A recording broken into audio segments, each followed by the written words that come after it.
1972 সালের 6 জানুয়ারি মহারাজা স্কুলে মাইন বিস্ফোরণের যে ঘটনাটি ঘটে, বিভিন্ন সময় এই প্রতিবেদনটি করতে গিয়ে একাধিক বীর মুক্তিযোদ্ধার সাক্ষাৎকার আমরা নিয়েছিলাম। এর মধ্যে অনেকেই জীবিত রয়েছেন, অনেকেই অসুস্থ, আবার অনেকেই এই পৃথিবীর মায়া ত্যাগ করে চলে গেছেন। তাদের সেই বক্তব্যটুকু আপনাদের জন্য উপস্থাপন করছি। মহারাজা হাই স্কুলে ঠিক মাইন বিস্ফোরণ হলো 6 জানুয়ারি সন্ধ্যা 6টার দিকে, মাগরিবের নামাজের সময়। তো কেট্টা থেকে এক গাড়ি আর্মস আসছিল, ওটাকে আনলোড করতে গিয়া হাত থেকে একটা ওই প্লেন বোম মিসফায়ার পড়ে গেছিল, পড়াতে ওটা বাস্ট হয়ে গেল। ওটা বাস্ট হওয়ার পরেই পাশে ছিল বড় ব্যাংকার। বিভিন্ন জায়গা থেকে আমরা এমিনেশন, ND-10, 16 পার্সোনাল এই বোমগুলো আনতে যখন রাখছি, ওই জায়গাতে বাস্ট হয়। বাস্ট হওয়ার পরেই পুরো ব্যাংকার বাস্ট হয়ে গেল। পুরো ব্যাংকার বাস্ট হয়ে গেল। আর আমি ছিলাম ঠিক মসজিদের, ব্যাংকারের পাশেই ছিল মসজিদ। মসজিদে ওখানে নামাজ পড়তে, উজু করতে গেছি। উজু পানি তুলতে উজু করবো, এই টাইমে বাস। তারপরে কি হয়েছে আমি আর বলতে পারি না, আমি বেহোশ। তার রাত 12টার দিকে আমি দেখি আমি সদর হাসপাতালে মেঝেতে পড়ে আছে। তখন মানুষকে আমি নিজেই জিগাই যে ভাই কি হয়েছে, তখন আপনি জানেন না কি হয়েছে? না, আমি জানি না। মহারাজা হাই স্কুলে মাইন বিস্ফোরণে প্রায় বহুত লোক মারা গেছে, প্রায় 500-600 মারা গেছে। পশ্চিমে লম্বা বাংকার করেছিল, ওই বাংকারটাতে দুটো সিঁড়ি ছিল, গেট ছিল। আর মানে যারা ওখানে রাখবে একজন আর গাড়ি থেকে মাল নামাই দিচ্ছিল এক্সপ্লোজিভ জাতীয় মাইন্ড, ডিনামাইন্ড, তারপরে গ্রেনেড, এই বক্সগুলা দিত। তো ওটা আনে আর ওই ঢুকে দিত ওই ইয়েতে, ওই বাংকারের ভিতরে। ওই যখন ওই যে ট্রেন, মোটর থেকে ট্রেন, ট্রাক থেকে নামায় মাটিগুলা, ওখানে দুর্ঘটনা ঘটে। আমার বউ সাথী মারা গেছে। আমার গ্রামের একজন আমার কমান্ডার ছিল, ওই কমান্ডারও মারা গেছে। বাবার এক ছেলে, বিরাট অবস্থাপূর্ণ। আমার নাম মোহাম্মদ আনিসুর রহমান, মালিগ্রাম, সরকারপাড়া, সদর দিনাজপুর।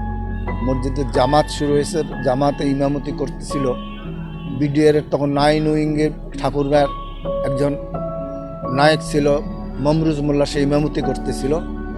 আর আমি নবাবগঞ্জ, ঘোড়াঘাট, হাকিমপুর থেকে লুজ আর্মস আমনিশন 3টা ট্রাকে করে নিয়ে আসতেছিলাম, যার ড্রাইভারের নাম ছিল বশির আহমদ।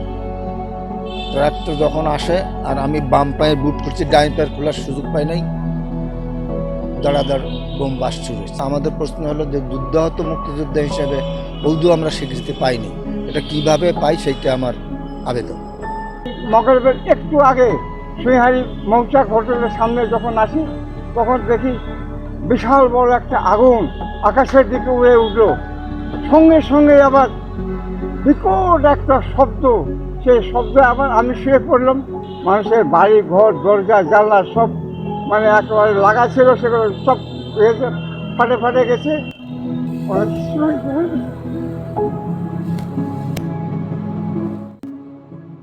যুদ্ধ পরবর্তী সময়ে এতজন মুক্তিযোদ্ধা একসঙ্গে নিহতর ঘটনা এটি হয়তো প্রথম।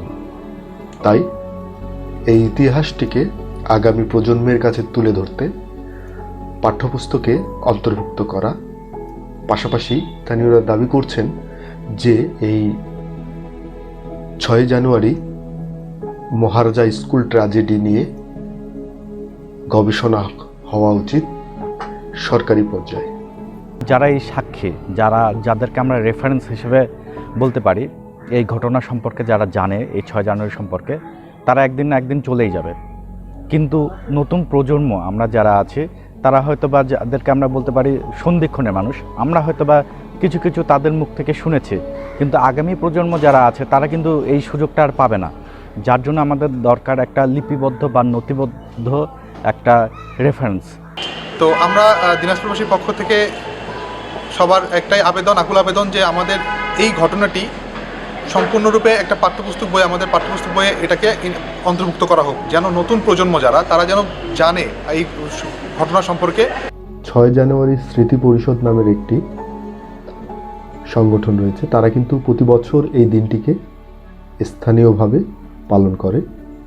এসব সুশীল সমাজের প্রতিনিধিরা বলছেন দিবসটি সরকারিভাবে যথাযথ মর্যাদায় পালন করা হোক।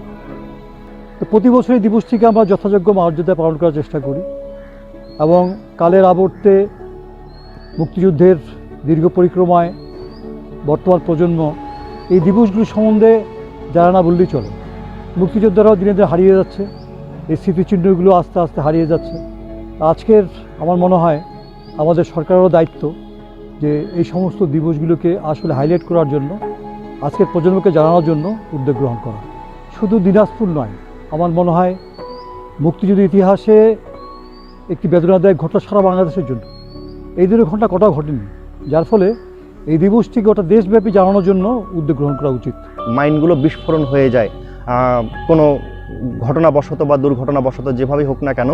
এবং এই যে আমি বলতে পারছি না যে কেন মাইন্ডগুলো বিস্ফোরণ হয়েছে, এটি নিয়ে যে পর্যাপ্ত যে গবেষণা মুক্তিযুদ্ধ এবং এই ঘটনার পরবর্তী সময়ে এবং মুক্তিযুদ্ধ নিয়ে সারা দেশে বহু কাজ হয়েছে, কিন্তু এই মহারাজা গিরিজানাথ উচ্চ বিদ্যালয়ের এই মাইন্ড বিস্ফোরণের যে ঘটনা, মুক্তিযুদ্ধ শেষ হওয়ার প্রায় 2 সপ্তাহ পরেরই ঘটনা এটি, কিন্তু এটি নিয়ে কোনো ধরনের গবেষণা হয়নি। এবং আমি বাংলাদেশের মুক্তিযুদ্ধের ইতিহাস সম্পর্কে যতখানি জানি, যে মুক্তিযুদ্ধ শেষ হবার পরে এমন ভয়ঙ্কর ঘটনা, বিস্ফোরণের মতো ঘটনা, মানুষের মৃত্যুর, মুক্তিযোদ্ধাদের মৃত্যুর ঘটনা আর দ্বিতীয়টি ঘটেনি এই বাংলাদেশের এই ইতিহাসে। এবং এটি নিয়ে কোনো ধরনের সংরক্ষণ হয়নি। এইখানে কারা কারা মারা গিয়েছেন এই তালিকাটা পূর্ণাঙ্গ না, এবং এই তালিকাটা খুব বেশি লিপিবদ্ধ আকারে কোথাও পাওয়া যায় না। বেসরকারি উদ্যোগে কিছু কিছু স্থানীয় লেখকদের লেখায় হয়তো কিছু নাম আছে, কিন্তু এটি যে প্রাতিষ্ঠানিক রাষ্ট্রীয় যে স্বীকৃতি, সেই স্বীকৃতিগুলো আমরা পাইনি। এবং সেইখানে আমরা দেখব যে এই শহীদদের কবর দেয়া হয়েছে চেহেলগাজী মাজার প্রাঙ্গণে, সেইখানে কয়েকজনের নাম আছে, বাকিদের নাম নেই, অজ্ঞাতনামা হিসাবে। এবং সেই পরিবারগুলোকে খোঁজা, সেই শহীদদেরকে খোঁজার কোনো ধরনের কোনো উদ্যোগই নেওয়া হয়নি।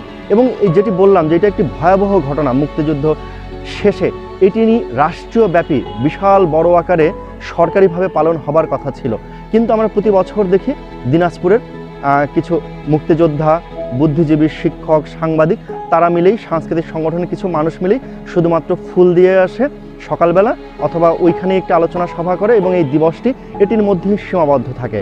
রাষ্ট্রের কোনো নথিতে, কোনো কর্মসূচিতে এই দিবসটি নেই। এই ঘটনাটি ইতিহাসে সংযুক্ত হওয়া উচিত, রাষ্ট্রীয়ভাবে পালনের উদ্যোগ নেওয়া উচিত, এবং এখানে কারা শহীদ হয়েছিলেন তাদের একটি পূর্ণাঙ্গ তালিকা, সেই পরিবারগুলোকে খুঁজে বের করা, এটি এখন সময়ের দাবি বলে আমি মনে করি। ইতিহাস, ঐতিহ্য আর মানুষের গল্প নিয়েই আমাদের এই আয়োজন। আগামীতে আরও কোনো ঘটনা নিয়ে আপনাদের সামনে হাজির হব। ততক্ষণ পর্যন্ত ভালো থাকবেন, সুস্থ থাকবেন।